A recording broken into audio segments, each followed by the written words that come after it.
Hello everyone, very good afternoon to all. Today on the second day of presentation semester 4 on the African literature, I am going to explore my presentation on the topic, it's wrong, the post-colonial critic of the novel Petals of Blood by Ngugi Thiong'O. Post-colonial critic of the novel Petals of Blood by Ngugi Thiong'O. These are my academic details. These are the questions that I will try to explore in my presentation. First one is, how does Petals of Blood reflects post-colonial themes such as resistance, cultural identity, and the impact of colonial legacies on Kenyan society? And how do the foreign powers and multinational companies and local elites perpetuates the exploitation and inequality in the post-colonial Kenya depicted in the novel The Petals of Blood? And how does its character navigates through all these tensions between the liberations, political activism, labor strikes, and its consequences later portrayed in the novel? These are the points. Petals of the Blood is a novel written by a Kenyan writer, Ngugi Thiong'O, published in 1977. The novel is set in the 1960s and the early 1970s and narrated in the third person omniscient point of view. The novel took place in the during this Kenyan independence struggle, somewhat after the Kenyan independence struggle, as the Kenyan country got independence in 1963. It also covers the major role of Mau Mau rebellion that took place during 1952 to 1960s, and how does it also influence to grant the independence to India in some ways. To understand a post-colonial critic in the novel The Petals of Blood, it remains essential to explore the background of post-colonial study as well as what is post-colonialism.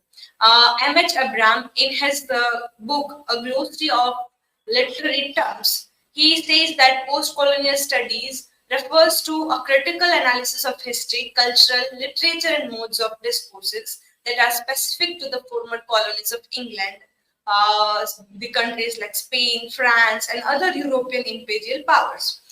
And these studies have focused especially on the third world countries in Africa, Asia, the Caribbean islands, and South America also include the African countries.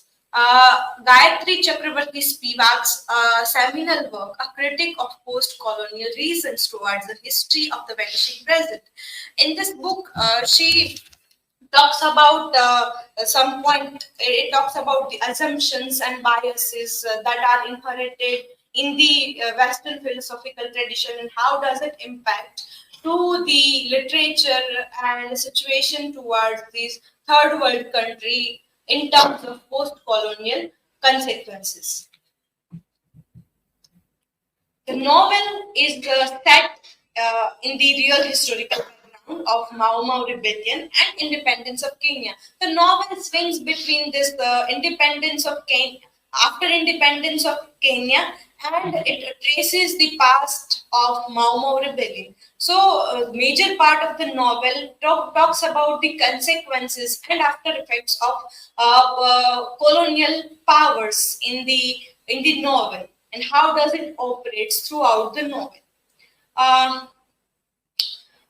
Caesarman says that the ideal African novel, Ngugi, Caesarman quotes an interview quote by Ngugi Thiong'O, as the Ngugi says that the ideal African novel would embrace the pre-colonial past, the colonial past, and the post-independence period with a pointer to the future. So, in this interview, Ngugi Thiong'O tries to explain what does these African novels should incorporate in it. So, he tries to say that it should include the pre-colonial past in Africa, also the colonial past, and the post-independence period.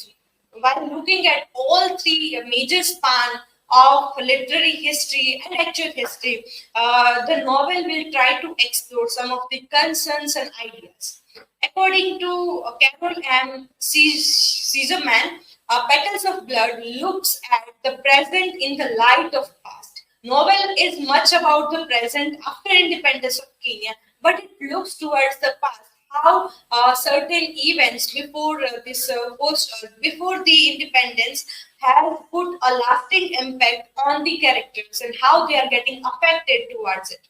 There are three different phases in social formation: a long period of pre-capitalist, pre-colonialist relations, then colonialism, and finally neo-colonialism. The novel tries to explore all three aspects: pre-colonization, colonialism, and neo-colonial aspects through various examples and characters. In the novel, it is stated that our children, the Kariga says that our children must look at the things that deformed us yesterday, that are deforming us today. They must also look at the things which formed us yesterday, that will creatively form us into a new breed of men and women who will struggle against those things that dwarf us. So Karega tries to teach his students to look at the history, present, and future to analyze each and every thing that are happening to them.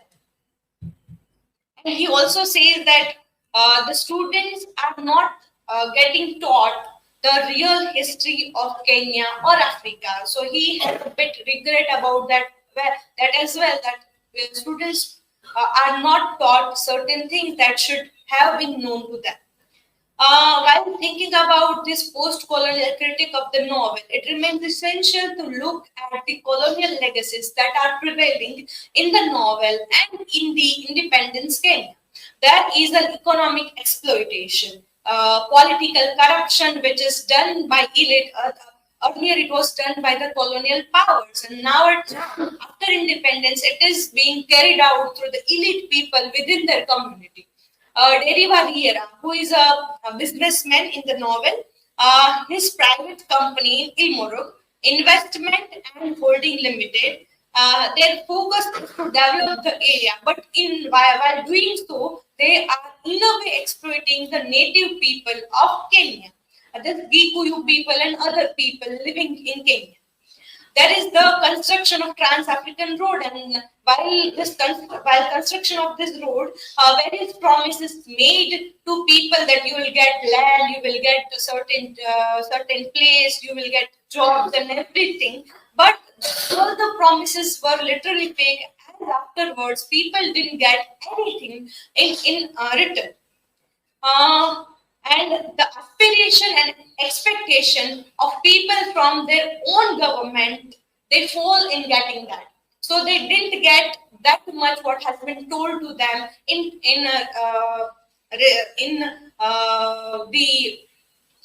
in the response to their land. There is a deep cultural alienation that has also found, because there is the implications of Western influences. The current guy in the novel is the man who is literally dedicated to the struggle for the people of King, and throughout he is being inherited to that thing. Whereas Munira, initially or in the till the ending part of the novel, it seems that Munira doesn't interested in the politics and the struggle of people. He is very much remains away from all the things, and he somewhat feels that it is not as important as the others. So, but at the end, he tries to get indulged in some of the rebellions and all the things. But he remains the westernized in the novel thoroughly. License to sail Thangeta was taken away from Vanja from Deriva Riera. So Thangeta is a drink that has been taught by Vanja's grandmother to her, which is a traditional Kenyan African drink. And they were Vanja and Abdullah tried to sell this Thangeta drink, and the license of selling this drink was taken away by Riviera because of their own purposes, to their own products that should be consumed by people in Kenya. Moreover, it has a racial hierarchy. Like after this colonial hierarchies, after the colonial powers and getting independence from them, within the within the Kenyan people, they are having this racial hierarchy within themselves. Mizigo, Chui, Kimeria, Derivariera, all those are the rich elite people within Kenyan society. So all four are businessmen, and they are ruling over their own people. So the neo-colonialist situation is getting arised. How neo-colonialism is taking place in the novel. So land is getting seized by their own people, like Nyakunya's land. Nyakunya is the grandmother of Vanja, whose land was sold, was intact. So Vanja had to pay some money to save Nyakunya's land, and for that she and Abdullah sells their bar, and then Vanja has to run a prostitute. There are issues of peasants and farmers. Constantly, the issues related farmers and peasants, things are going on. There are harvest problems, and people are going to their elected leaders, and they are telling their problems, but at the same time they are not getting the response back from their local people in power. Franz Fanon, in his work, The Wretched of the Earth, he says that while countering with this idea of Karl Marx about the infrastructure is the superstructure, he says that Fanon, that infrastructure is also the superstructure. So here, this idea can be little bit drawn from the Fanon's idea as well, because infrastructure economy, like what Mark has said, is in the Kenyan or Gikuyu people in itself. It is becoming the superstructure in the power. So the people in power, in the real the local people in the power, they are leading the superstructure of the Kenya and this elite. There are local elites, as I mentioned, and along with this local elites, there are foreign collaborators in terms of this westernization and globalization. And this four character, Mizigo, Chui, Kimedia, and Derivariera, all four are the local elites and businessmen that are getting collaborated with the other people, foreign people, and to bring this modernization.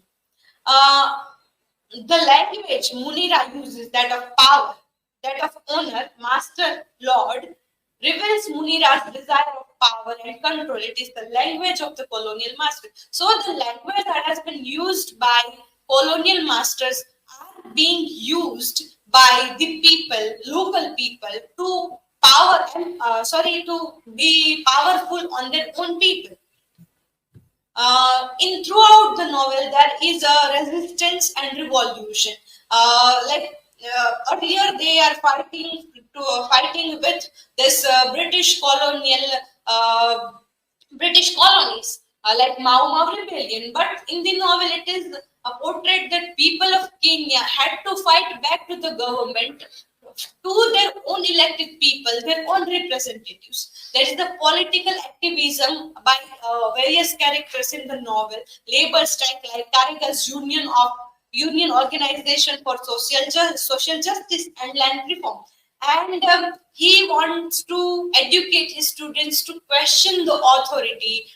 This question, this point of Kariga to question the authority remains relevant to each and every democratic nations or independent nation in the world.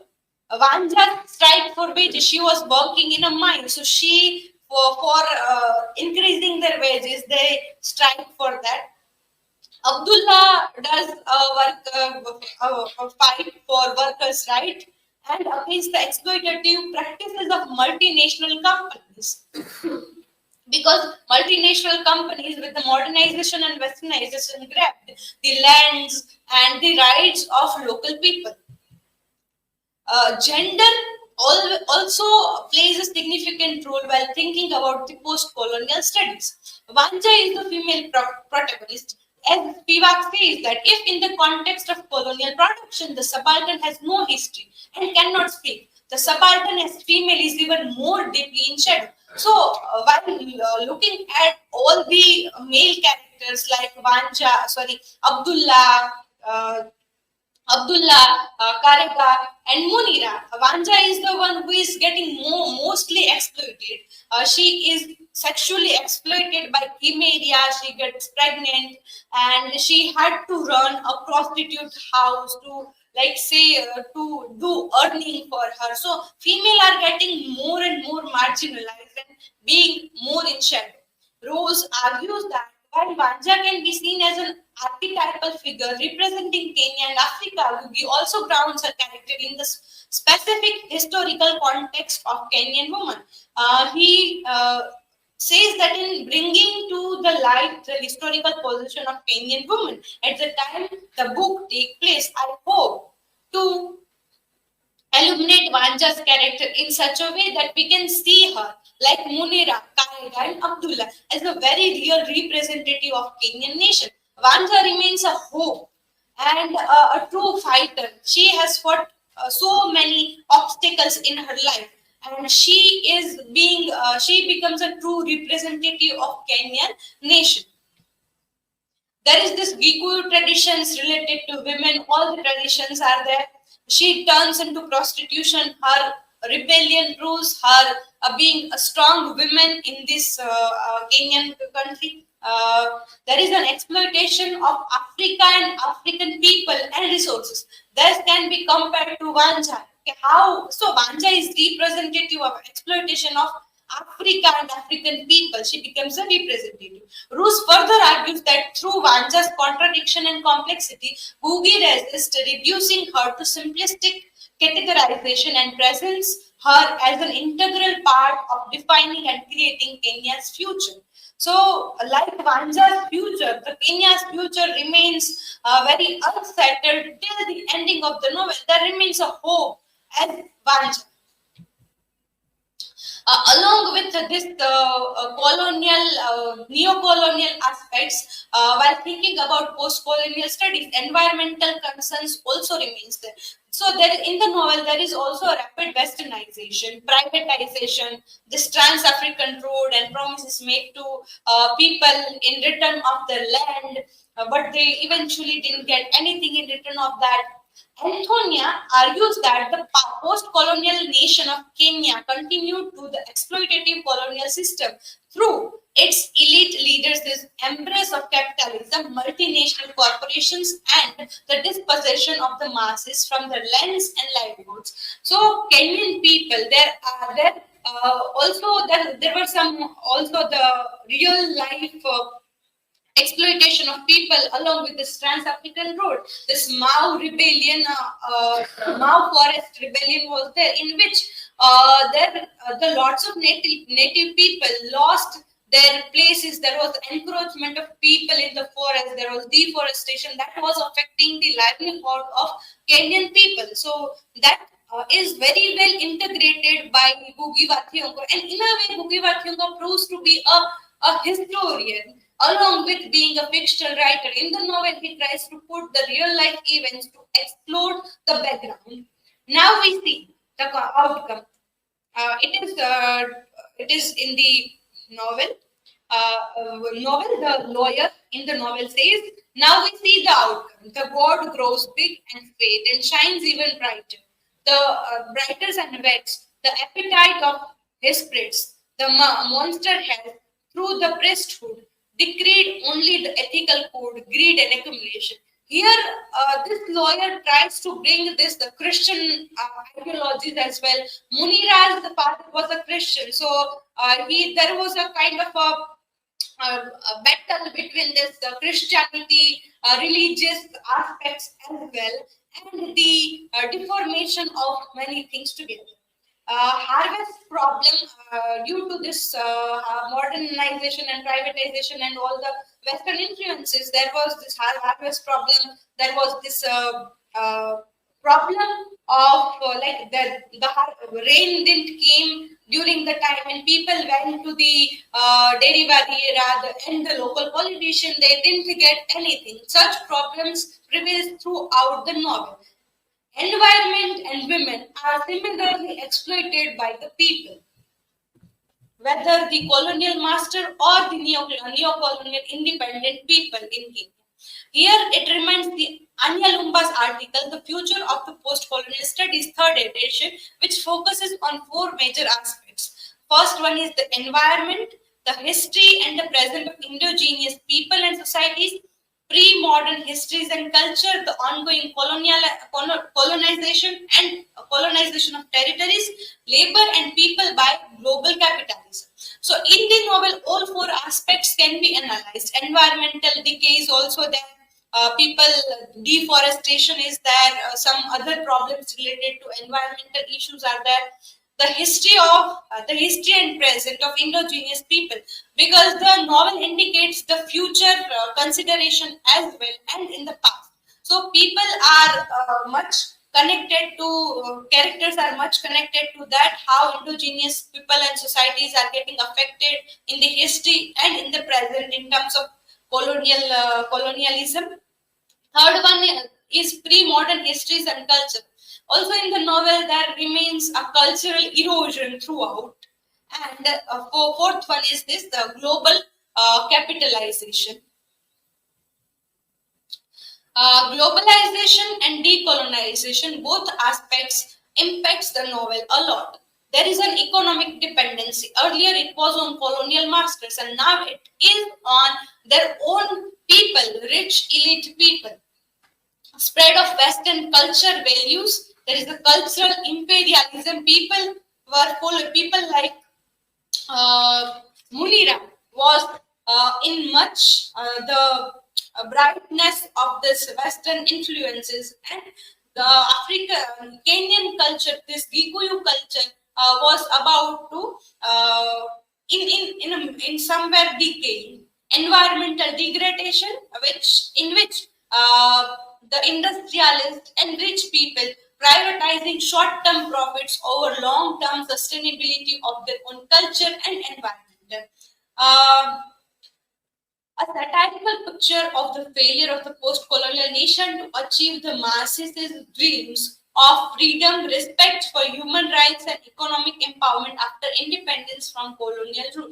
So now the novel tries to satirize all the aspects that are prevailing in the after independence of Kenya. That is like respect for human rights, economic empowerment, and independence. It is a replica of colonial oppression by the new African ruling class.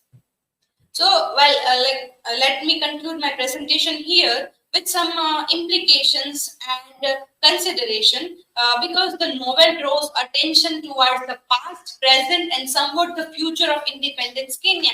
What will be the present of the Kenya and other independent nations like Kenya.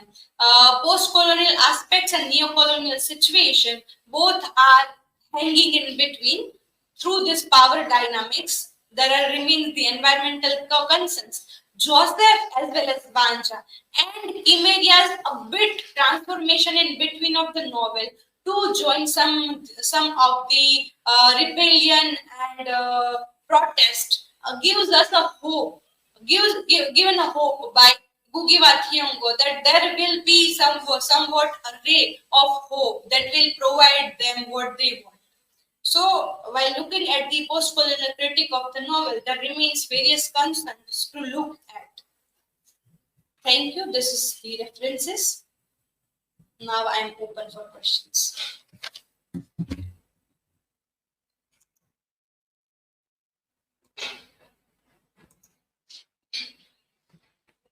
Rushali, what lessons do readers learn from Petals of Blood about the ongoing problem faced by countries after they were colonized?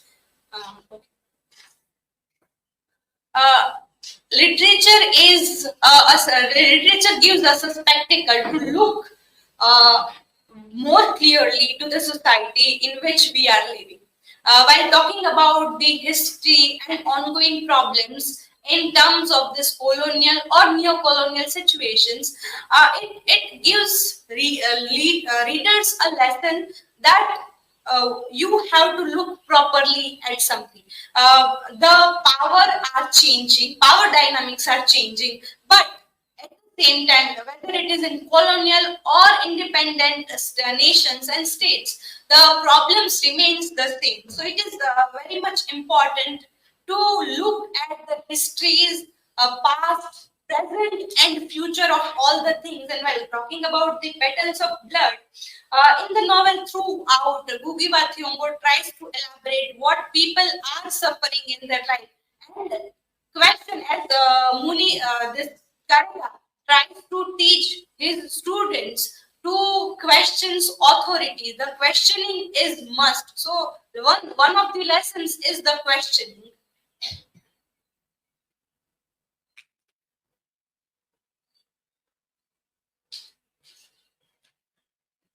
Vishal, how does neocolonialism impact the character and society in the novel Petals of Love? In the novel is like a neo-colonial power structure within the Kenyan nation. All the four characters, Vancha, Abdullah, Karega, and Munira, all four are affected from this neo-colonial powers. All of them are connected with one or other strikes and strikes and rebellion, political events, and they are trying to bring changes in that. This neo-colonial power structures like Kimeria Chui and Derivari, all the businessmen, therefore they four are the representative of neo-colonial power structure. So through that, Bhugivat Thiong'O tries to say that all the people, like all four characters in the novel, they are having a great impact on the character like Vanja and Abdullah. They have to sell their bar to get back the land of their grandmother. Also, the construction of Trans-African Road and promises made by the government and the not political, but business terms. They were promising that people will be given some of the land, some of the things in return, but what they got nothing in the return. So this neo-colonial situation, power dynamics affects all the characters in the novel in one way or the other. Thank you so much.